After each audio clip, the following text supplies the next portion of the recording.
Hi, I'm Parna and I'm gonna recite two poems that I've written and a very short, sweet story. The first poem is called Sounds. The sounds of bicycles have gone, as have the sounds of sparrow and morning. The early morning tune of Akashvani has changed, and tunes of wind chimes in summer evenings fade.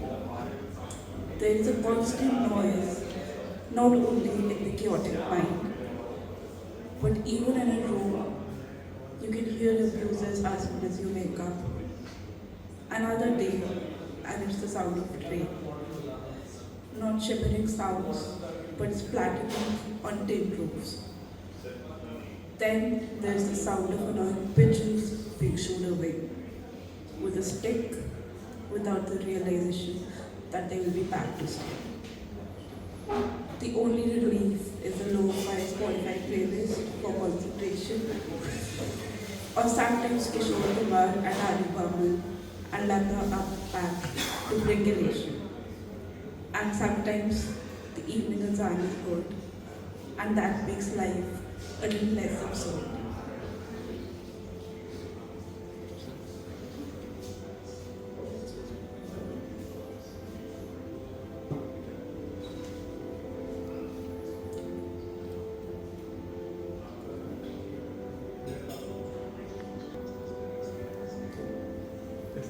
Delhi is home.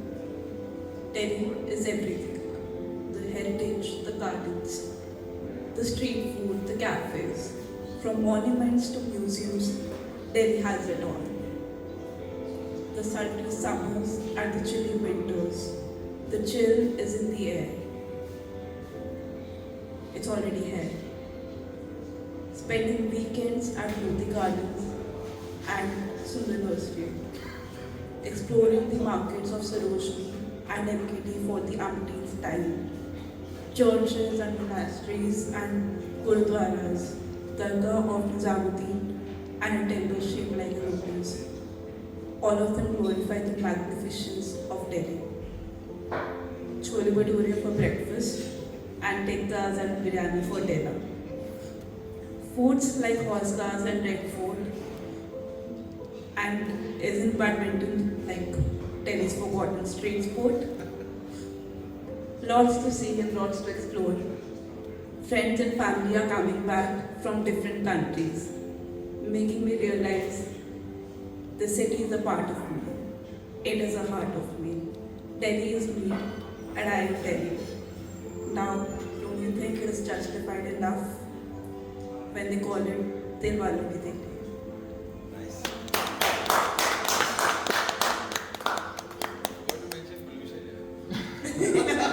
You think that?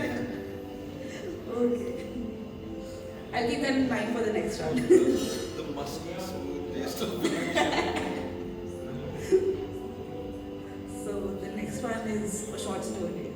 It's called Patience, a short story of unending love. She proposed him at a place where he would have last imagined about it. It lasted for 2 days, a few months in between, or a few weeks. It was an on-off situation for 3 years until he left on the last day of final exams. He told her to listen to the song Patience by Guns N' Roses, very casually. She took it too seriously, and she heard that for 3 years until he came back. He had left, but only to return. He said he won't be back, but there he was, stalking her on Twitter, and 2 weeks later, proposing her over the phone in the silliest way ever. But then, the silliness is what attracted her to him in the first place. He was her dream, but do dreams come true? He came, he saw, and he conquered. He was not the Prince Charming in shining armor. He was not any ordinary guy you would meet in any random street. He was the one who would lean in and talk to her loved having a meal with her at the Polish canteen rather than going to some fancy cafe or restaurant.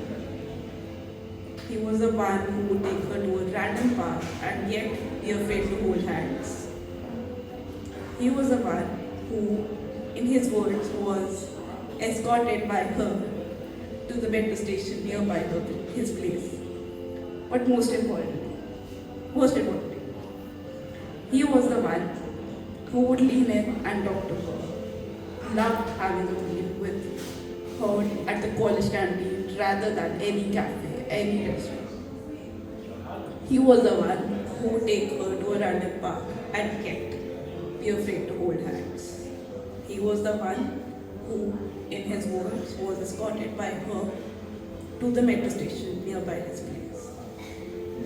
6 years later, she sends a long text to him. On the very same day, she had proposed him, telling him uncountable number of times how much she loves him and how he has been there since the past 3 years with her throughout the best and the worst times of her life, and how her dream came true. He would wake up with a big smile on his face, she thinks.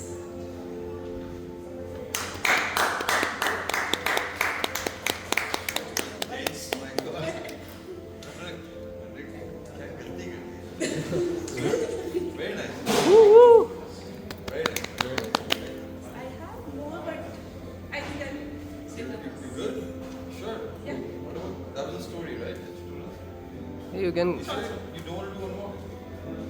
Should I? go for it. Go for it, यार. हम ही तो हैं यहाँ पे.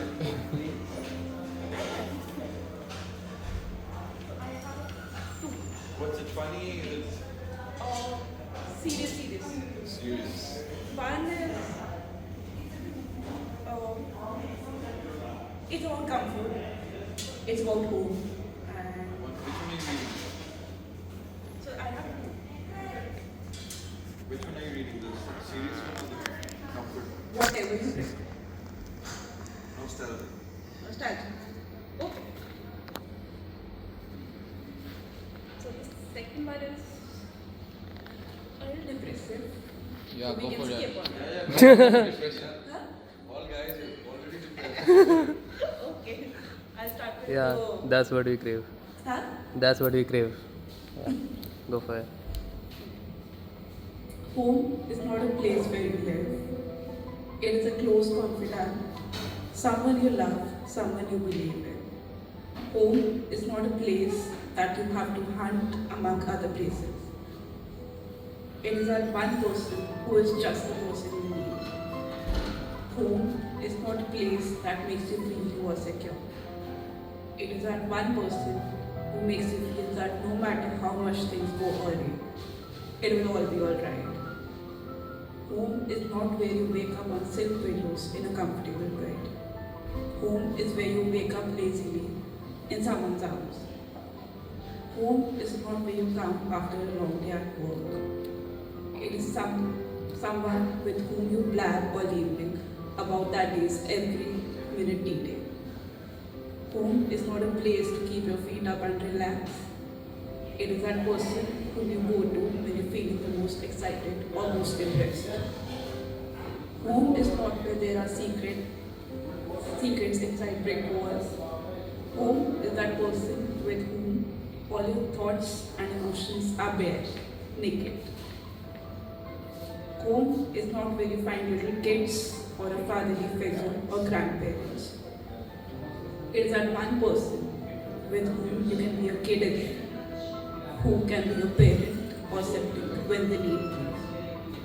Home is not a place you go to. Home is that loved one with whom you go places. 6 years ago, I found my home, and he has redefined the meaning of home for me throughout these years.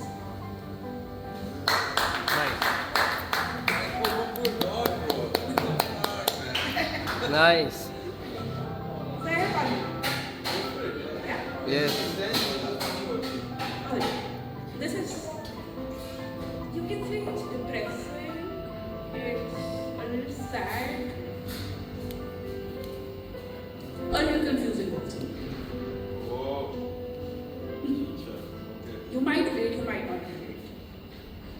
I wrote it during a time of a phase of depression. So,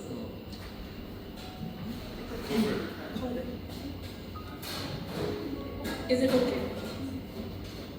Is it okay if I don't want to talk to anyone but one person?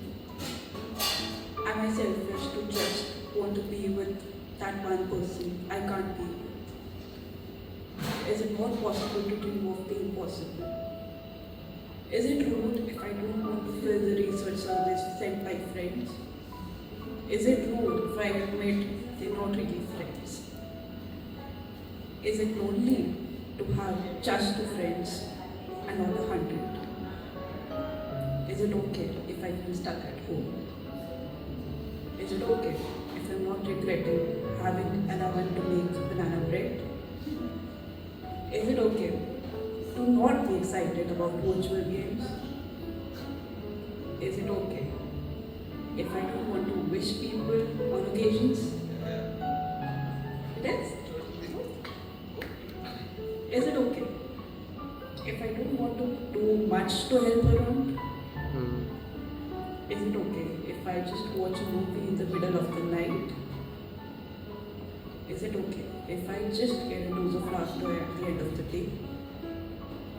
Or is it a norm to maintain gratitude list and write what you are lucky to have in such times?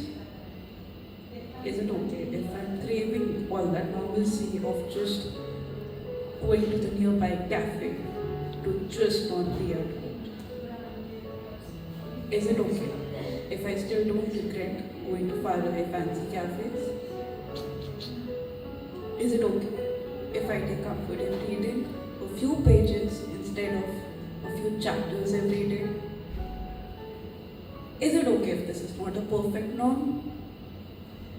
Is it okay if I don't care what you think about all that I wrote or if you relate to it? So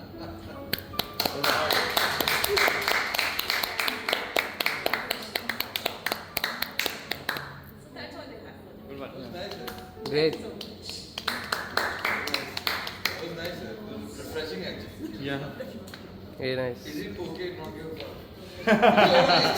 Sure. So good. Shouldn't.